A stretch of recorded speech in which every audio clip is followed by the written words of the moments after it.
Chapter 21, The Attack. As soon as Silver disappeared, the captain, who had been closely watching him, turned towards the interior of the house and found not a man of us at his post, but Gray. It was the first time we had ever seen him angry. "Quarters!" he roared, and then as we all slunk back to our places, "Gray," he said, "I'll put your name in the log, that you stood by your duty like a seaman. Mr. Trelawney, I'm surprised at you, sir. Doctor, I thought you had worn the king's coat. If that was how you served at Fontenay, sir, you had been better in your berth." Those of the watch were back at the loopholes in an instant. The rest were busy loading the spare muskets, and everyone with a red face, you may be certain, and a flea in his ear, as the saying is. The captain looked on for a while in silence. Then he spoke. "My lads," said he, "I've given Silver a broadside. I pitched it in red hot on purpose, and before the hour's out, as he said, we shall be boarded. We're outnumbered, I needn't tell you that. But we fight in shelter, and a minute ago I would have said we fought with discipline.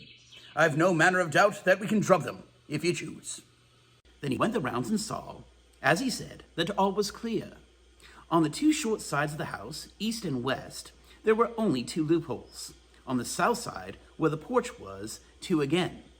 And on the north side, 5. There was a round squirt of muskets for the 7 of us. The firewood had been built into 4 piles, tables you might say, one about the middle of each side. And on each of these tables, some ammunition and 4 loaded muskets were laid ready to the hands of the defenders. In the middle, the cutlasses lay ranged. "Toss out the fire," said the captain. "The chill is past, and we mustn't have smoke in our eyes." The iron fire basket was carried bodily out by Mr. Trelawney, and the embers smothered among the sand. "Hawkins hasn't had his breakfast. Hawkins, help yourself, and back to your post to eat it," continued Captain Smollett. "Lively now, my lads. You'll want it before you've done. Hunter, serve out a round of brandy to all hands." While this was going on, the captain completed in his own mind the plan of defense. "Doctor, you will take the door," he resumed. "See and don't expose yourself. Keep within and fire through the porch. Hunter, take the east side there. Joyce, you stand by the west, my man. Mr. Trelawney, you are the best shot. You and Gray will take the north side, with the 5 loopholes. It's there that the danger is. If they can get up to it, and firing upon us through our own ports, things would begin to look dirty. Hawkins, neither you nor I are much account at the shooting. We'll stand by to load and bear a hand." As the captain said, the chill was past. As soon as the sun had climbed above our girdle of trees, it fell with all its force upon the clearing, and drank up the vapors at the draught.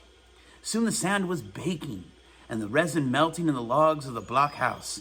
Jackets and coats were flung aside, shirts thrown open at the neck and rolled up to the shoulders, and we stood there, each at his post, in a fever of heat and anxiety. An hour passed away. "Hang them," said the captain. "This is as dull as the doldrums. Gray, whistle for a wind." And just at that moment came the first news of the attack. "If you please, sir," said Joyce, "if I see anyone, am I to fire?" "I told you so," cried the captain. "Thank you, sir," returned Joyce with the same quiet civility. Nothing followed for a time, but the remark had set us all on alert, straining ears and eyes. The musketeers with their pieces balanced in their hands, and the captain out in the middle of the blockhouse with his mouth very tight and a frown on his face. So some seconds passed till suddenly Joyce whipped up his musket and fired.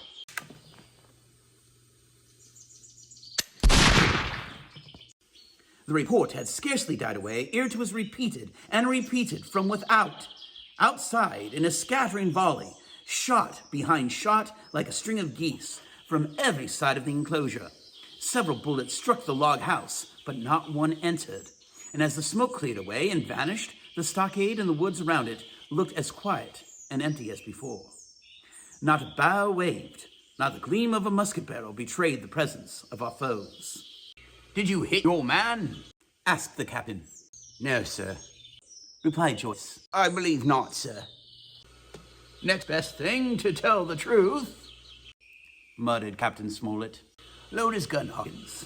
How many would you say there were on your side, Doctor?" "I know precisely," said Dr. Lizzie. I saw 3 flashes, 2 close together, and 1 farther to the west. 3? Repeated the captain. And how many on yours, Mr. Trelawney? But this was not so easily answered.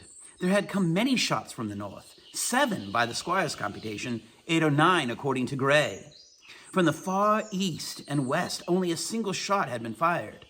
It was plain, therefore, that the attack would be developed from the north, and the other 3 sides we were only to be annoyed by a show of hostilities. But Captain Smollett made no change in his arrangements. If the mutineers succeeded in crossing the stockade, he argued, they would take possession of any unprotected loophole and shoot us down like rats in our own stronghold. Nor had we much time left for us for thought. Suddenly, with a loud huzzah, a little cloud of pirates leaped from the woods on the north side and ran straight on the stockade.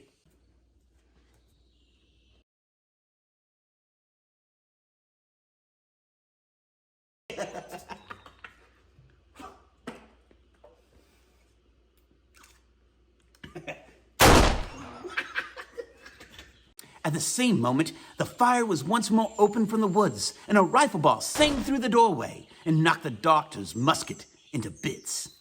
The boarders swarmed over the fence like monkeys. Squire and Gray fired again, and yet again. 3 men fell, 1 forwards into the enclosure, 2 back on the outside. But of these, 1 was evidently more frightened than hurt, for he was on his feet again in a crack, and instantly disappeared among the trees.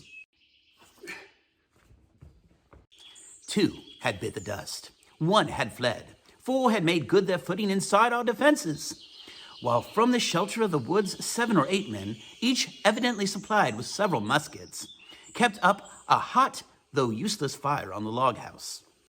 The 4 who had boarded made straight before them for the building, shouting as they ran, and the men among the trees shouted back to encourage them. Several shots were fired, but such was the hurry of the marksmen. Not one appears to have taken effect. In a moment, the 4 pirates had swarmed up the mound and were upon us. The head of Job Anderson, the boatswain, appeared at the middle loophole. At him, all hands, all hands! He roared in voice like thunder.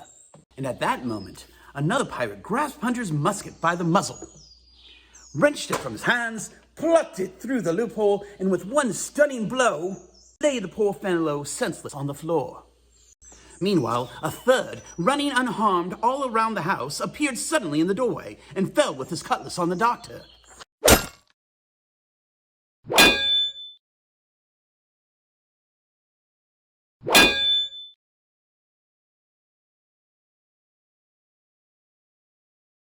Our position was utterly reversed. A moment since we were firing under cover at an exposed enemy. Now it was we who lay uncovered and could not return a blow. The log house was full of smoke, to which we owed our comparative safety. Cries and confusion, the flashes and reports of pistol shots, and one loud groan rang in our ears. Out, lads! Fight him in the open! Cutlasses! Cried the captain. I snatched a cutlass from the pile. At the same time, snatching another gave me a cut across the knuckles, which I hardly felt. I dashed out the door into the clear sunlight. Someone was close behind me, I knew not whom. Right in front, the doctor was pursuing his assailant down the hill, and just as my eyes fell upon him, beat down his assailant's guard and sent him sprawling on his back with a great slash across the face. Round the house, lads! Round the house! Cried the captain, and even in the hurly-burly, I perceived a change in his voice. Mechanically, I obeyed, turned eastward, and with my cutlass raised, ran round the corner of the house. Next moment, I was face to face with Anderson.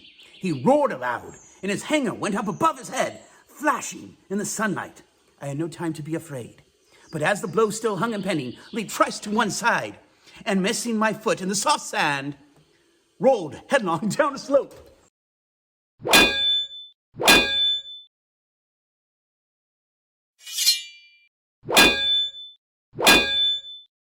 When I had first sallied from the door, the other mutineers had already been swarming up the palisade to make an end of us. One man, in a red nightcap with his cutlass in his mouth, had even got to the top and thrown a leg across.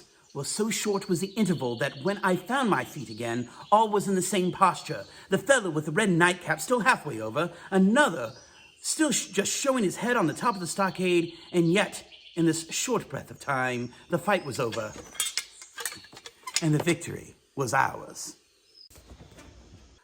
Gray, following close behind me, had cut down the big boatswain ere he had time to recover from his last blow. Another had been shot at the loophole in the very act of firing into the house, and now lay in agony, the pistol still smoking in his hand. A third, as I had seen, the doctor had disposed of at a blow. Of the 4 who had scaled the palisade, only 1 remained unaccounted for, and he, having left his cutlass on the field, was now clambering out again with a fear of death upon him. Fire! Fire from the house! Cried the doctor. And you lads, back into cover! But his words were unheeded. No shot was fired, and the last of the boarders made good his escape and disappeared with the rest into the wood. In 3 seconds, nothing remained of the attacking party but the 5 who had fallen, 4 on the inside and 1 on the outside of the palisade. The doctor and Gray and I ran full speed for the shelter. The survivors would soon be back, where they had left their muskets, and at any moment the fire might recommence. The house was by this time somewhat cleared of smoke, and we saw at a glance the price we had paid for our victory. Hunter lay beside his loophole, stunned. Joyce, by his, shot through the head, never to move again. Where right in the center, the squire was supporting the captain, one as pale as the other. The captain is wounded, said Mr. Trelawney. Have they run? Asked Mr. Smollett. All that could, you may be bound, returned the doctor. But there's 5 that will never run again. 5, cried the captain. Come, that's better. 5 against 3 leaves us 4 to 9. That's better odds than we had at the start. We were 7 to 19 then, or thought we were, and that's as bad to bear. The mutineers were soon to be 8 in number, for the man shot by Mr. Trelawney on board the schooner died that same evening by his wound. But this was, of course, not known till after by the faithful party. End of chapter 21.